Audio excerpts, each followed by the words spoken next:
الحرم بلغ سلامی روضتاً فیہا النبی المحترم من وجہہ شمس الضحا من خدہ بدر الدجا من ذاتہ نور الہدا من کفہ بحر الہمم قرآنہ برہاننا نصح لأدیان مدد اذ جانا احکامہ کل الصحف سار الادم اکبادنا مجروحۃ من سیف حجر المصطفیٰ اکبادنا مجروحۃ من سیف حجر المصطفیٰ طوبی لأہل بلدۃ فیہا النبی المحتشم یا لیتنی کنت کمن یتبع نبیا عالما یوما ولیلا دائما وارزق ذالی بالکرم یا رحمتا للعالمین انت شفیع المذنبین اکرم لنا یوم الحزین فضلا وجودا والکرم یا رحمتا للعالمین ادرک لزین العابدین محبوس عید الظالمین فی الموکب والمزدحم حامدا و مصلیا و مسلمہ اما بعد فقد قال اللہ تبارک و تعالی فی الکلام المجید والفرقان الحمید کل نفس ذائقۃ الموت صدق اللہ مولانا العظیم ان اللہ و ملائکتہ یصلون علی النبی یا ایھا الذین آمنوا صلوا علیہ وسلموا تسلیما اللہم صل علی سیدنا و مولانا محمد وعلی آل سیدنا و مولانا محمد وبارک وسلم وصلوا علیہ الصلاۃ والسلام علیک یا سیدی یا رسول اللہ وعلی آلک و اصحابک یا سیدی یا حبیب اللہ الصلاۃ والسلام علیک یا رحمتا للعالمین وعلی آلک و اصحابک یا شفیع المذنبین الصلاۃ والسلام علیک یا جد الحسن والحسین وعلی آلک و اصحابک یا جد غوث الثقلین بعد از حمد و صلاۃ انتہائی قابل صد تکریم جملہ حاضرین محترم، میرے بزرگوں، نوجوان ساتھیوں، عزیز بچوں اور بالخصوص اسٹیج کی زینت علماء کرام، حفاظ کرام، ثناخانان مصطفیٰ کریم علیہ تحیت و تسلیم، آج کی یہ بزم پاک ہمارے انتہائی عزیز فاضل نوجوان حضرت علامہ مولانا سہیل احمد ضیائی صاحب، آپ کے والد گرامی یکے بعد دیگرے، پہلے دادا جان اور پھر والد گرامی، ہر دو اس ظاہری دنیا کو چھوڑ کے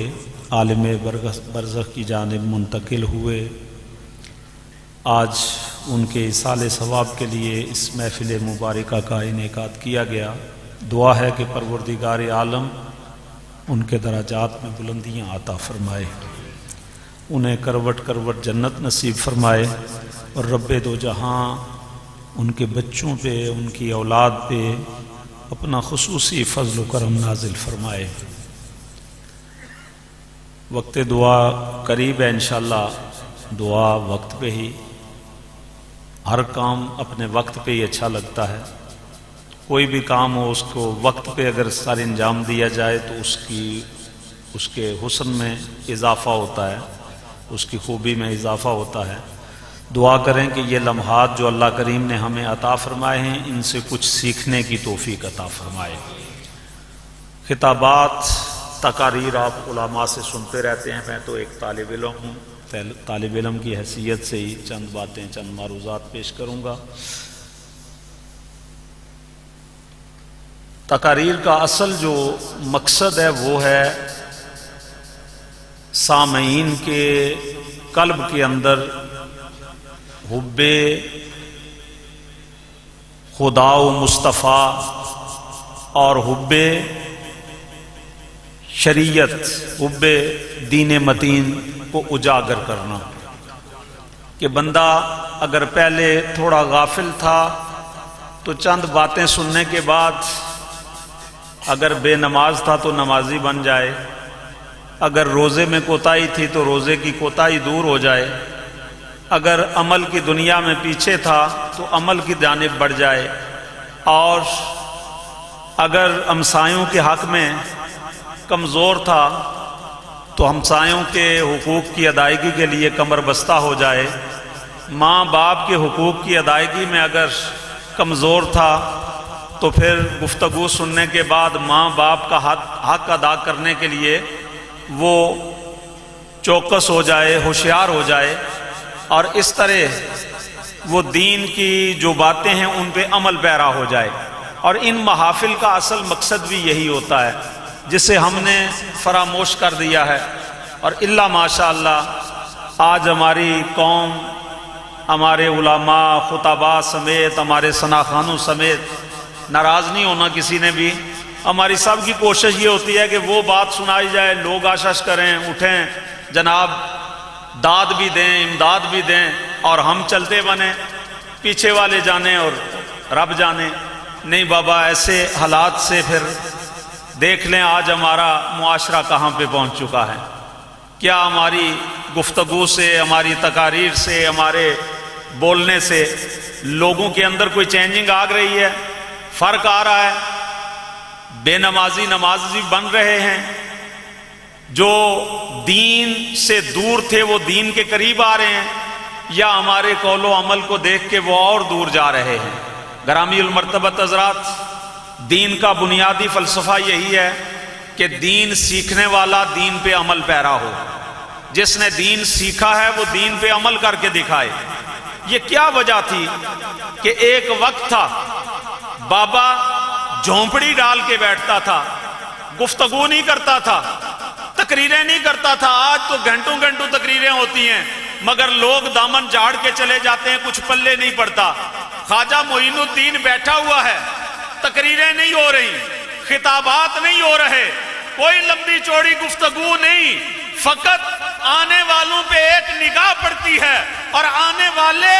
بابا جی کے عمل کو دیکھتے ہیں۔ وہ دیکھتے ہیں کہ بابا بولتا تو نہیں لیکن مصلی پہ کھڑا ہوتا ہے، اس کے قلب پہ رقت طاری ہوئی ہوتی ہے۔ پھر لوگ نگاہوں کا اثر لے کے خواجہ صاحب ہندوستان میں وارد ہوں تو کوئی ہم نوا نہ ہو، کلمہ پڑھنے والا نہ ہو، کلمے کا حامی نہ ہو، کلمے کی اشاعت اور کلمے کے ساتھ وفا کرنے والا کوئی نہ ہو، مگر بابا جی کے بیٹھنے کی برکت سے پھر یہ حالات آئیں کہ جب بابا جی کا وقت اخیر آئے، چارپائی اٹھائی جائے، 90 لاکھ کا اجتماع پیچھے لا الہ الا اللہ محمد الرسول اللہ کی صدائیں بلند کر رہا ہو۔ گرامی المرتبت حضرات، اس کے پیچھے کیا تھا؟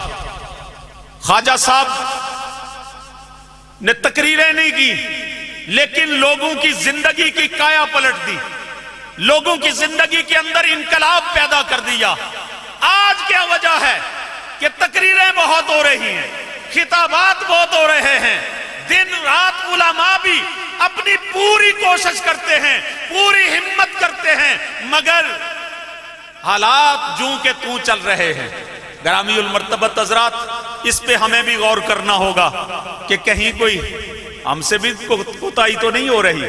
کہیں ہم بھی تو غفلت میں نہیں پڑے ہوئے، کہیں ہماری زبان کی تاثیر وہ رنگ کیوں نہیں دکھا رہی؟ تو گرامی المرتبت جواب یہی ملتا ہے کہ آج بڑے سے لے کے چھوٹے تک، امیر سے لے کے غریب تک، ایک عالم سے لے کے عامی انسان تک، دیکھو تو سارے مادیت کے پیچھے اس طرح لگے ہوئے ہیں، مادیت کے اندر اس طرح کھو گئے ہیں، مادیت میں اس طرح اپنا سب کچھ انہوں نے لگا دیا ہے کہ کسی کو کچھ ہوش نہیں زمانے میں کیا ہو رہا ہے. ہر بندہ یہ چاہتا ہے میں دولت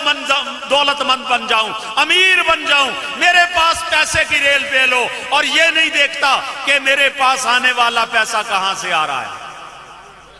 حلال آ رہا ہے یا حرام آ رہا ہے, یہ رزق حلال ہے طیب ہے طاہر ہے یا رزق مشکوک آ رہا ہے,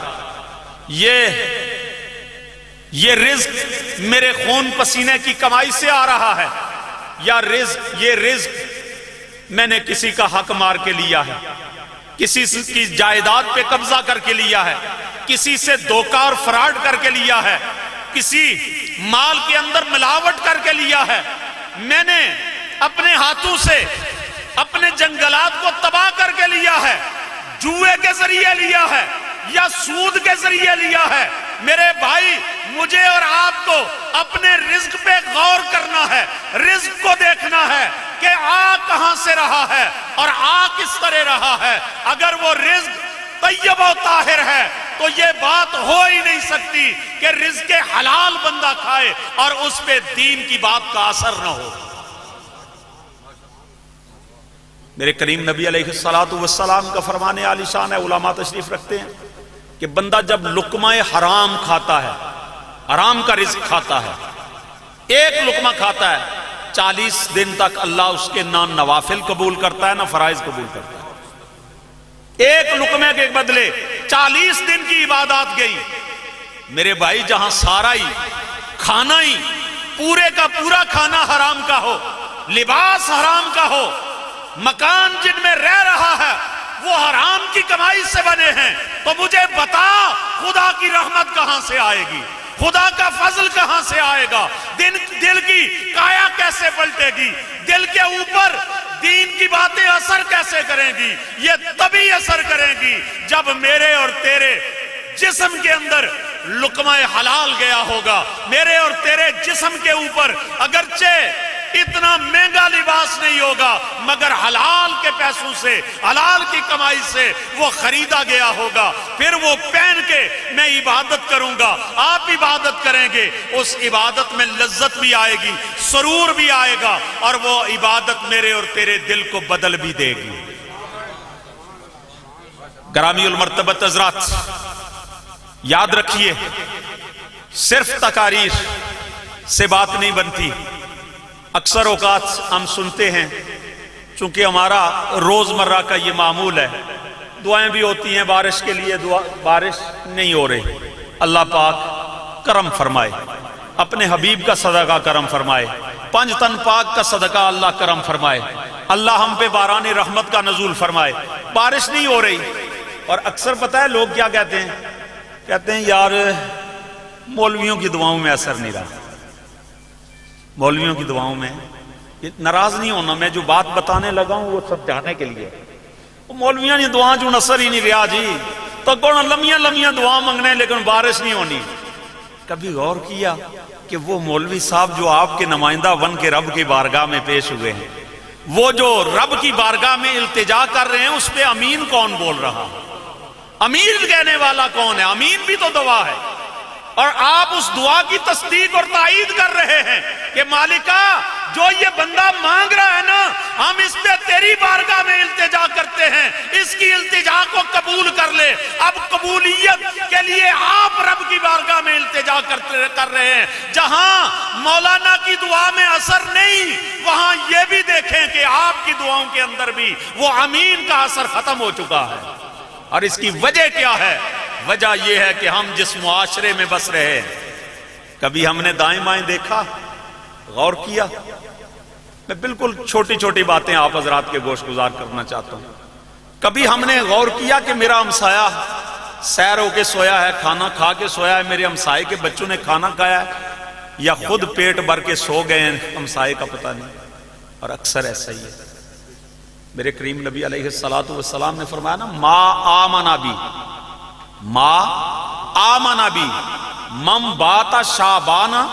و جارہ جائعن. وہ شخص سرے سے مجھ پہ ایمان ہی نہیں لایا, وہ ایماندار کہلانے کے حقدار ہی نہیں. یا رسول اللہ کون سا؟ فرمایا جس نے اپنا پیٹ بھرا، جس نے اپنا شکم بھر لیا، خود سیر ہو کے کھانا کھایا اور اس کے پہلو میں اس کا ہمسایہ بھوکا سویا رہا۔ حضرات، ایک رات امیر المومنین، امام المسلمین، غیظ المنافقین، عادل الاصحاب، مزین المنبر والمحراب، حضرت سیدنا عمر ابن خطاب رضی اللہ تعالی عنہ، وہ عمر جس کا نام آئے تو پہاڑ بھی دہل جاتے ہیں، جس کا نام آئے تو دریا بھی روانی پکڑ لیتا ہے، اور جس کا نام آئے تو ہوائیں بھی رخ بدل لیتی ہیں، جس کا نام آئے تو آگ بھی بجھ جاتی ہے، وہ عمر ابن خطاب رات کے سمے میں، رات کے حالات میں گلیوں میں، مدینہ کی گلیوں میں گشت کر رہے ہیں۔ گشت کرتے کرتے کچھ تھکاوٹ محسوس ہوئی، ایک گھر کے باہر رک گئے، ٹیک لگا کے بیٹھے تو اندر سے بچوں کے بلکنے کی آواز آ رہی تھی، اور ماں انہیں دلاسا دے رہی تھی کہ بیٹا سو جاؤ، لیٹ جاؤ، آرام کرو، ابھی کچھ انتظام ہو جائے گا۔ لیکن بھوک سے بچوں کو نیند نہیں آ رہی۔ سیدنا عمر ابن خطاب یہ باتیں سن رہے ہیں، اٹھے، دروازے پہ دستک